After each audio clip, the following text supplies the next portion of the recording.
Welcome to Magnify Your Message, Inspiration Magnified.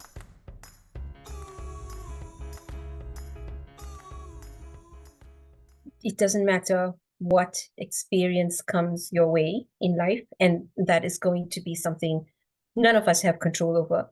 But the things that you do have control over, to make the most of it, to be positive, and always try to find ways to challenge yourself so that you can be better.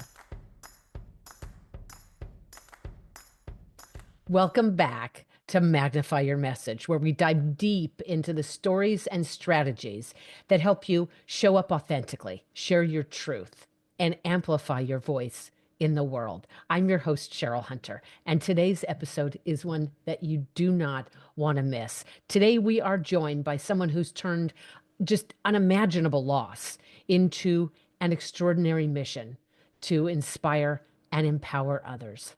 Our guest today is Ashmeeta Madhav.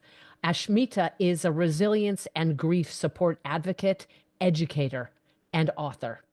In today's conversation, Ashmeeta opens up about how she overcame self doubt, embraced vulnerability, and discovered the transformative power of gratitude and personal growth. If you've ever felt stuck, lost, or uncertain about how to move forward after life's toughest moments, Ashmeeta's story is going to leave you feeling inspired and hopeful. So grab your coffee, settle in, and let's dive into this heartfelt, empowering conversation with Ashmeeta Madhav. You are going to love today's conversation. Ashmeeta Madhav is our guest. And Ashmeeta, you've got such a beautiful story and such an extraordinary way that you turned it into a way to help people. I'm so excited to welcome you. Thank you for being here. Thank you for having me, Cheryl. I'm happy to be here. Wonderful. Tell us, what do you do? Who are you? I am Ashmeeta Madhav. I am a resilience and grief support advocate. How did you come to do that? It is various experiences that I've had in my life that have led me to where I am right now, um, and wanting to kind of share my experiences so that the world can also benefit from my trauma that been through in my life and the various learnings that I've gained through those experiences. I'd once heard it said that the one thing that we all share is that we go through adversity.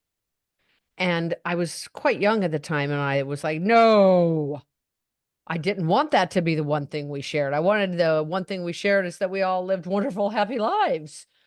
And and yet life sometimes has its own plans.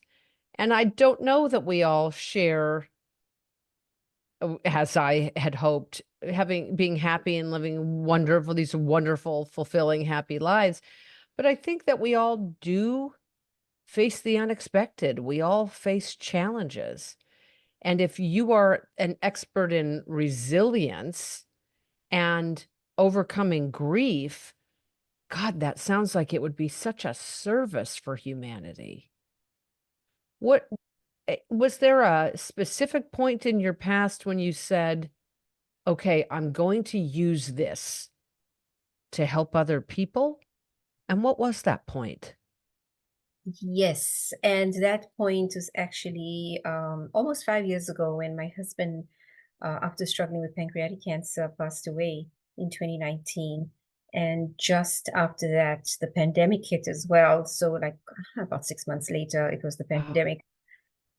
So we were all thrust into this whole new way of living, right? But through that solitude came a lot of reflection, and through my meditation and various different things that I was doing to try to help myself, because of the fact that a lot of the support groups that I was going to, a lot of those structures and avenues that were available to me in the 6 months from the time he passed away till COVID hit, all those were sort of had become almost non-existent because of COVID. We had to right. stay in our homes. So I was actually forced to find ways to help myself and work with my mind. And as I was doing that, it didn't take too long for me to realize that, the times that we're living in at that time, there's so many people who are going through different variations of the same thing. Right. Because that's what it is. I mean, grief is a unique experience to each person based on their history, based on their genetic composition, based on the environments they grew up in, things they've been exposed throughout their lives. So and that's what makes it so unique to each person. It's a variation of the same thing. And that's what started the whole thing, where I decided that, I was going to put it down in writing, and then I was going to look into finding avenues to do something more with this than just keep it to myself. So that's how it started. Wow. And so you were able to overcome, see that there was this massive need Mhm. because I mean, let's face it, we were all confronting the previously unimaginable. Yes. Not in our lifetimes had anyone faced that. Mhm. And you decide not only to overcome for you, but to give it away. And when you decided you were going to give it away, what were some of the initial hurdles that you faced? My biggest hurdle that I faced was I can share what I have experienced, but I really don't know if it's going to be beneficial to the next person. So trusting is something that I had to learn to do with myself, was to trust in myself and a higher power, whatever that higher power is, right? I I had to learn to forgive. I had to learn to be in the present, and I really needed to learn how to trust that, and to be authentic, to trust and be authentic and share in an empathetic way and compassionate way what I have experienced. And that is all I have control and power to do. The rest basically is up to the listener.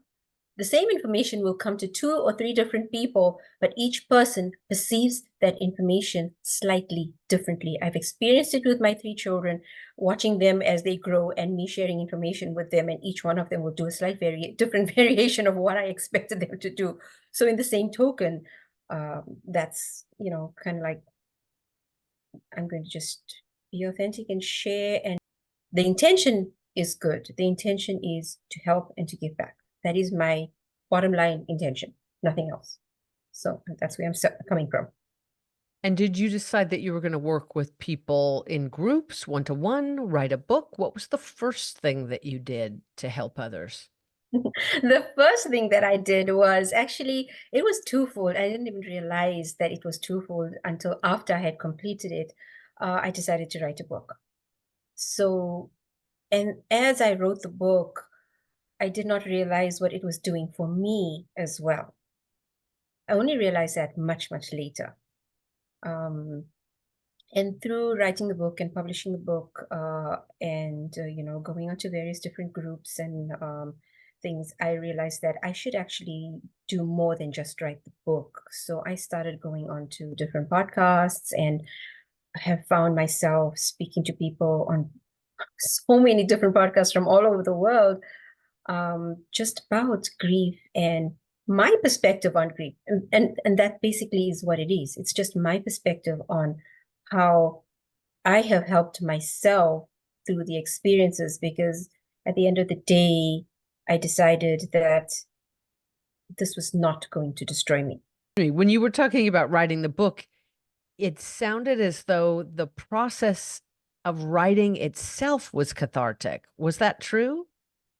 It was, yes. So many things came up for me from my past, as well as just the very experience of losing my partner, losing everything that I worked for, in our relationship, and just the whole life, basically.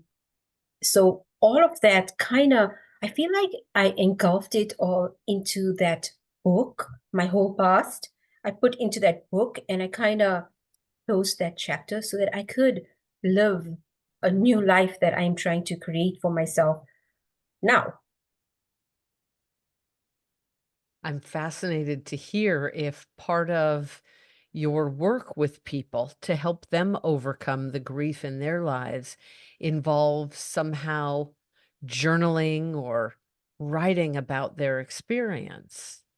It does. Definitely involves journaling, but journaling, not just journaling in various different ways. So journaling your whatever comes up for you, but also journaling things that you are grateful for. Journaling is something, it has been a practice of mine since I was a child. Um, as a teenager, I always journaled. It was very therapeutic then. It has evolved over time. So initially it was more like it was a venting tool. This one did that, this happened, that happened. It's more like just the recordings of what happened throughout the day, or venting about different relationships with friends and that kind of stuff. Um, Over time, as I had my children, it became a journal about my experience with pregnancy. So one for each one of my kids. And then I stopped journaling for a while when things were busy. I guess I got really busy, so I stopped journaling for a while. But I picked it all back up when my husband was diagnosed, and things got really crazy. And then I went full swing back into it over the last 5 years, just making sure that I journal every day. But it evolved in the sense that I'm not journaling anymore about the happenings of the day, but more from an awareness point of view. I've noticed this is how I'm feeling, this is where my thoughts are, sort of like a checklist in a sense. How am I doing on a daily basis? And then sort of doing a check with myself. And I have found that that way of journaling has really helped me to also go within and learn more about who I am and what is coming up for me and how are they coming up because of my limiting beliefs, maybe. The various different things that I might have picked up due to the community that I grew up in, or the environment, or the movies that I kept watching, or my TV shows that I watched all my life that I really enjoyed. They molded me in ways. They molded my thinking that I wasn't aware that they molded them to that level. But these things started coming up for me. And so journaling in that fashion has definitely helped me get in tune with who I am and learn about me.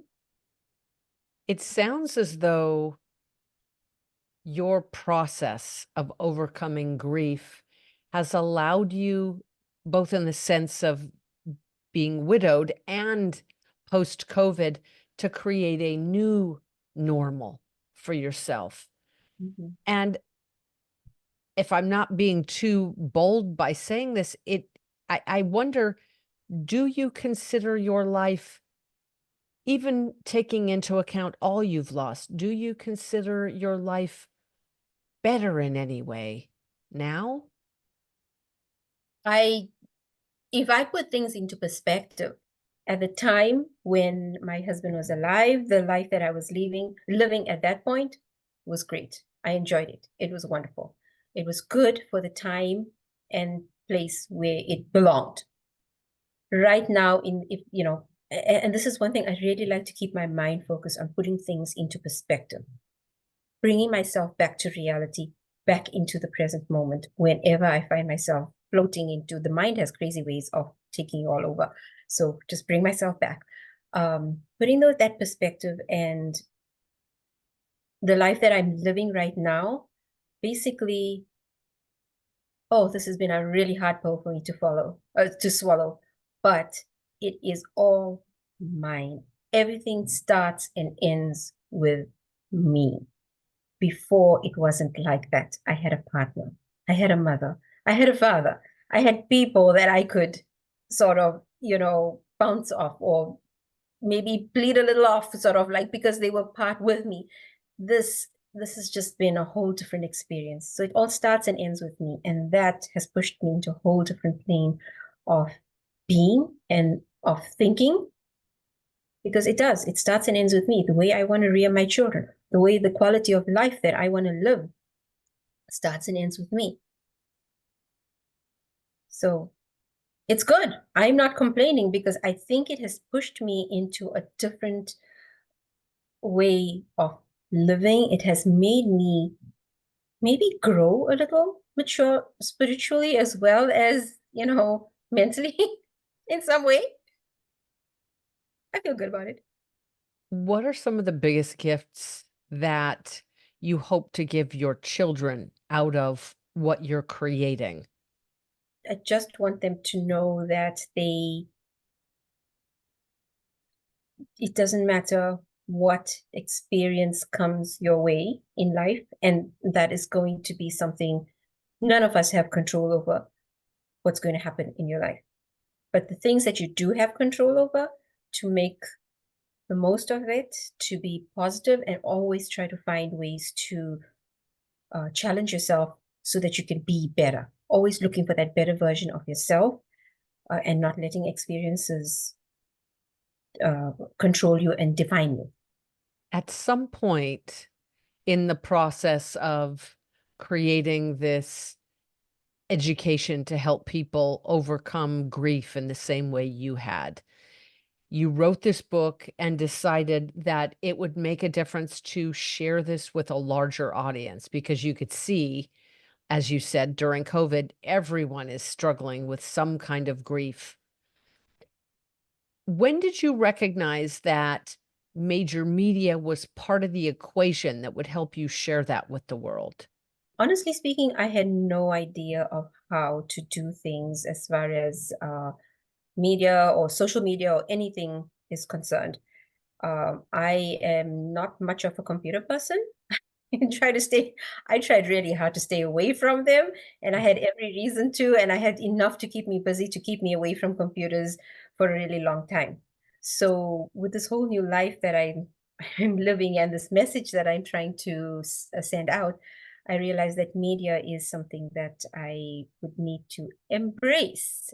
And that embracing has taught me various different lessons. And so it sounds as though you've been doing so many podcasts and sharing with a lot of people.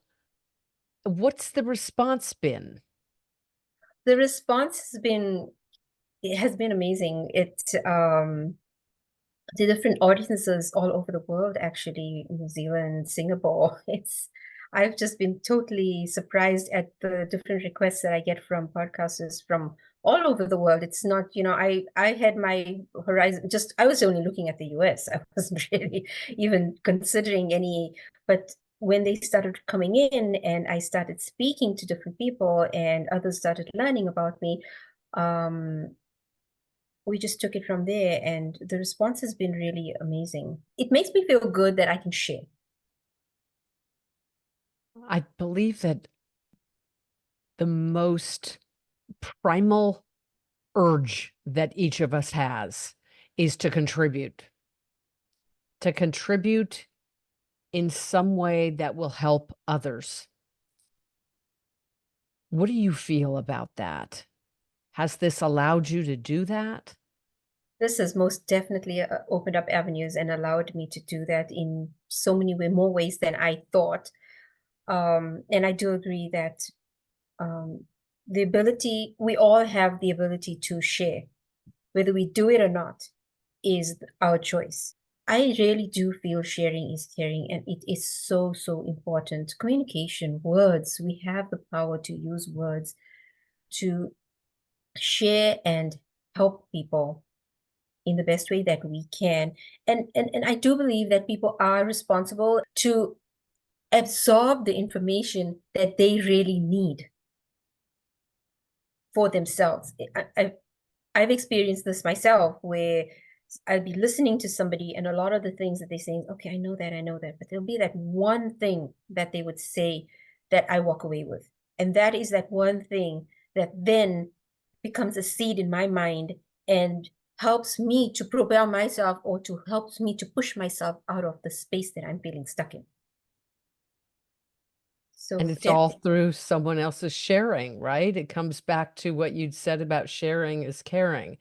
I remember there was a time initially when you wanted to help people, or in the earlier days, and there were some things that you had been confronting that you at first were thinking, maybe I shouldn't share those, like the state that you found yourself in once you were widowed, your husband had passed, the overwhelming tasks that there were to do that your husband had previously handled all of those, Mhm. and how you felt yourself not only grieving his loss, but struggling to figure out how things were done around the home. And at first you were saying, "Oh, I don't know if I want to share those things." And it was so incredibly generous, Ashmita, that you decided to share those things so openly. Because I think it's got to be such a common thing, which is grief is not just one level. It's not just one layer. There are so many layers of it, facets, if you will.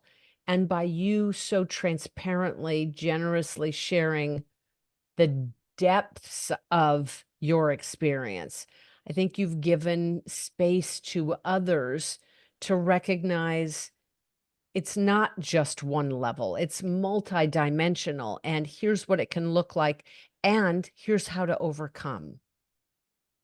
Yep. What a gift you offer. If you don't mind me mentioning, the one thing that came up initially was, and I didn't realize this, was the whole idea of dependency. The idea of dependency, my dependency on my husband. And that made me feel really, who wants to know that who wants to be told that you were dependent on another person? It kind of made me feel very uncomfortable, really uncomfortable. I was dependent on him, but I'm my own person. So that whole idea, and embracing that, just the fact that I was dependent on him in ways, and there was nothing wrong with that dependency. Right. Reframing in my mind what that dependency meant was important for me to do so that I could move forward and actually take that step to share and and not feel, oh, I shouldn't say these things because then people are going to feel that I was so dependent on my husband and that's why I'm in the situation that I am in now. No, that was the wrong way for me to think. I reframed that and I don't and it just opened up a whole different door. I bet that's a powerful tool for you to use Yeah. with the people with whom you work. What a gift to provide that as well. Ashmita, you have turned your challenges into a gift, not just for yourself and your children, but the people that you're helping now. Thank you for coming to share how you're doing that. Tell us, how can people find you? Well, I have a website.